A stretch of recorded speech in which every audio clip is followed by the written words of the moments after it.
Top quality और consistent performance के लिए सिर्फ सिल्वर पंप्स। टॉप क्वालिटी और कंसिस्टेंट परफॉर्मेंस के लिए सिर्फ सिल्वर पंप्स, नाम याद रखना। भंडारा जिल्ह्यात गेल्या 2 दिवसापासून संततधार पावसाची सुरुवात झालेली आहे आणि त्यामुळे मोठ्या प्रमाणात पूरजन्य परिस्थितीचा सामना नागरिकांना करावा लागत असल्याचे चित्र पाहायला मिळत आहे। आपण सध्या भंडाराच्या वैनगंगा नदीच्या लहान पुलावर आहोत आणि बघू शकतो मोठ्या प्रमाणात पाण्याचा प्रवाह आपल्याला पाहायला मिळत आहे।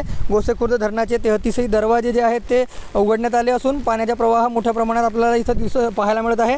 खरं पाहायला गेलं तर भंडारा जिल्ह्यातील वैनगंगा नदीवरील कारद्यातील लहान पूल आणि तुमसर तालुक्यातील गोंदेखारी व चुलाड येथील पुलाचा जे आहे वाहतूक जे आहे बंद करण्यात आलेली आहे आणि अनेक नदी नाल्यांना भंडारा जिल्ह्यात जे आहे पूर आल्याचे चित्र सध्या पाहायला मिळत आहे। त्यामुळे नागरिकांना अनेक अडचणींचा सामना करावा लागत आहे।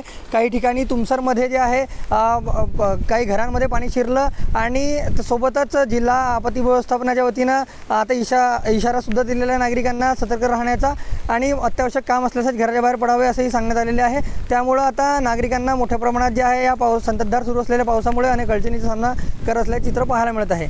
रुपेश सपाटे, TV9 मराठी, भंडारा।